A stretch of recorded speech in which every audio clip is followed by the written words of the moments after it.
Hello and welcome to the New England Job Show. My name is Brian Henshey, and today we're going to be talking about LinkedIn. Today my guest is Bob McIntosh. He's a career trainer, a certified professional resume writer, a CPRW, and a LinkedIn expert. He's a workshop specialist at the Lowell Career Center, where he leads 2 LinkedIn workshops and founded a LinkedIn group. Bob says to be a success in managing your career, you must have a tenacious appetite for learning and stay on top of the latest job searching techniques. Today, Bob will teach us how to use a key tool that everyone should use for a job search, LinkedIn. Bob McIntosh, welcome to the New England Job Show. Thanks for coming. So, why don't we start here? We already did do a show on social media, but we're going to talk specifically about LinkedIn today. So, why don't we start with what role does LinkedIn play nowadays in job searching? Wow. Well, you know, LinkedIn plays a large role in the job search for people who want to network online. It is the official online networking tool. It's a professional online networking tool, and it helps job seekers really reach out to other people who may help them in their job search and whom they may help as well. I want to emphasize, though, that LinkedIn should not be their only method of looking for work in networking. You know, yeah, it's just another tool in the quiver, right? It's just another tool, absolutely, yeah. So what do employers do when they use LinkedIn and they try to find candidates? How are they using LinkedIn? Well, employers, what they're doing is they are really perpetrating the hidden job market. Okay, what they're doing is they're looking for talent without the job seekers even knowing. What they do is they will type in keywords, you know, skills, experience the employer needs in job candidates, and then find us, you know, find the job seekers without us even knowing. So why don't we go to the screen and you can show us what are the major parts of a LinkedIn profile that people should have? Why don't we go to yours, Brian? Okay. One of the most important things is to have a photo. You know, some people question whether a photo is necessary, but if you think about it and you're networking and you're trying to brand yourself, one of the ways that you become really noticeable and well known by people is through your photo. You have a nice photo here, by the way. Another thing you need to really focus on is your title. Okay, and the title is part of the keywords that employers are looking for. Okay. So the more extensive your title, the better chance you will have of employers finding you. Okay. Okay. I like your current section here. Okay, because you're not like my own personal consultancy here, right? Well, no. I mean, a lot of people, what they'll do is either they'll leave their former position there, you know, and that does them a real disservice because then employers might think that they're still working, and also that's falsifying the information.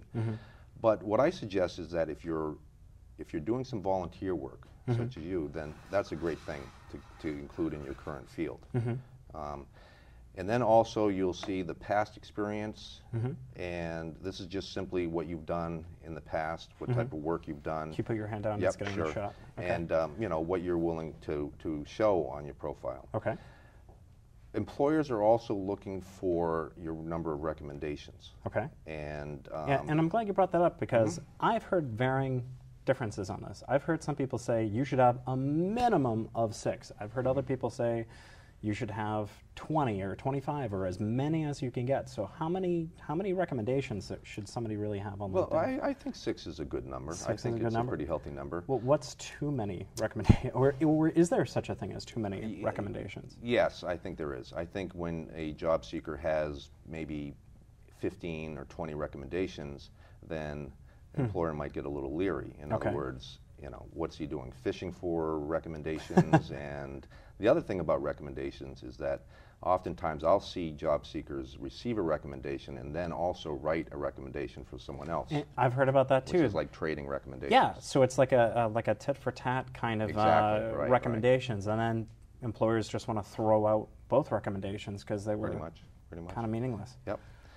So then we look at the connections, and you have 125 connections, which is a good number. I would say about 250 would be a healthy number to have. I know that Right Management, they actually recommend having they say at least 200. Yeah.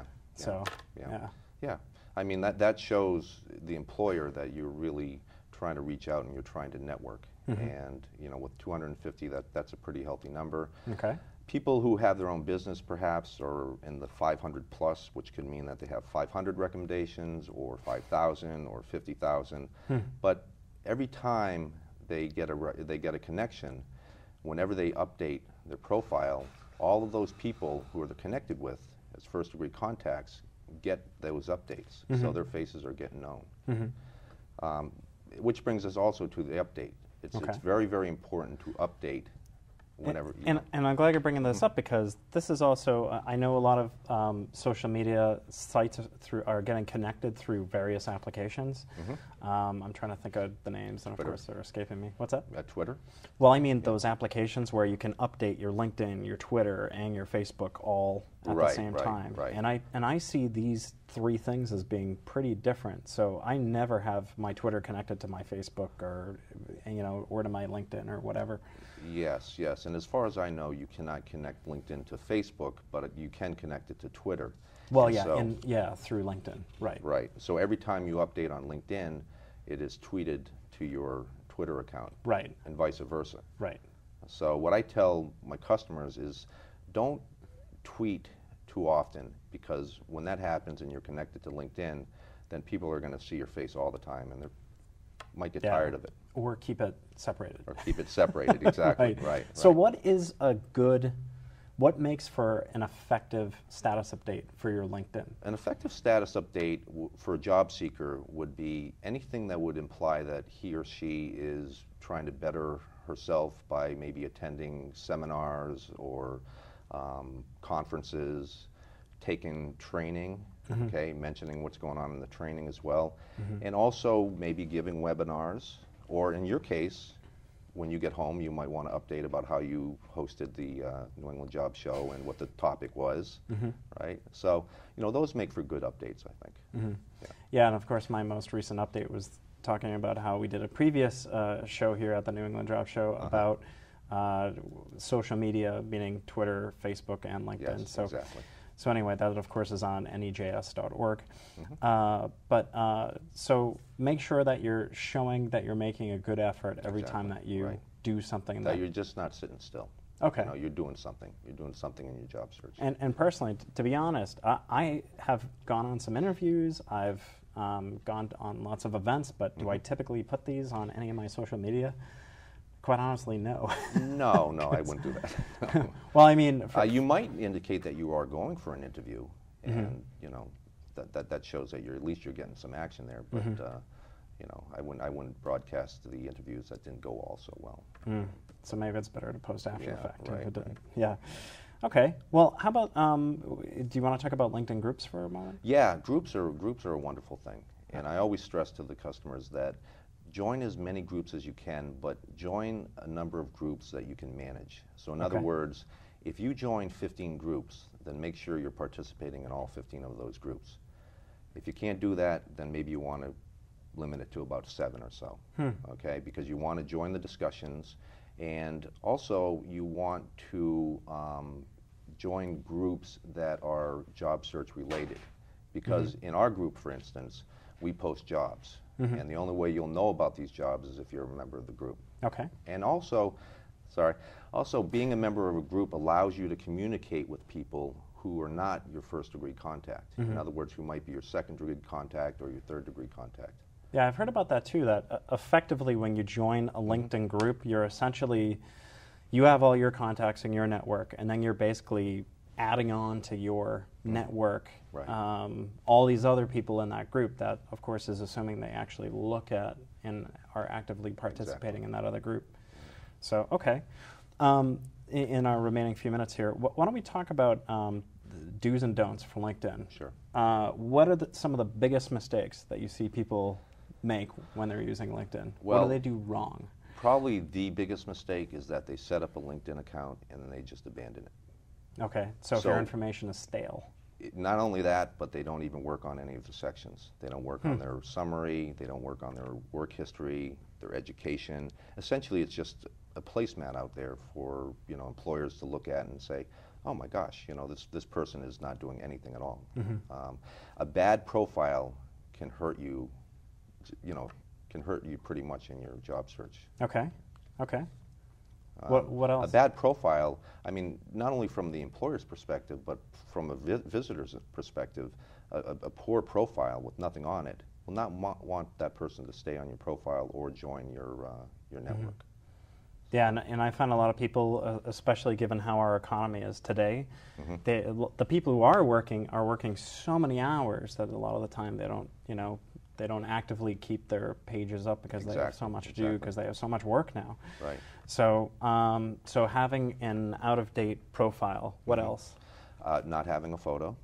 Oh, okay. So why is the photo so important? The photo, again, is important because it allows people to recognize you. It's part of your branding.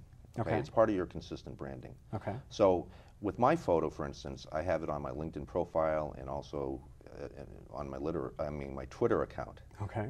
That allows people to immediately recognize me. Okay. And so the photo, I think, is important. People go back and forth. They're like, well, if I have a photo and I'm over 50, then the potential employer could practice age discrimination. Or I don't have a great photo. Well, the thing is that when an employer or a visitor sees that ugly gray box, then that's going to turn the person off more than help. So, wow, photos important. Also, keeping up with your networking activities, trying to, gather more quality contacts is also important. Okay. Updating as much as you can, that's important. So these are all the do's that you'll want to do. Okay. In terms of, Okay. So what about so we know, keep your information up to date, fill out the sections, right. Make sure that you're putting out status updates, sure. Show you're regularly involved with your job search and whatever it is that you do. What should people also make sure that they definitely do or definitely don't do? Well, they definitely should not expect help from everyone and not be willing to give it. The true nature of networking is not only to receive information and advice, but also to give it. Mm-hmm. So, someone who really wants to network properly mm-hmm. will also be willing to share the information. And that's actually something that we touched on our previous mm-hmm. show on social media with Fortier Strategies on nejs.org, yeah. of course, which was you want to be a value provider. You want to be providing as much value as you can to other people. Right. So, okay. Well, we are out of time for this segment. So, again, our guest is Bob McIntosh, and we are going to come back in a moment with another segment for the New England Job Show. I'm Brian Henschey. Thank you.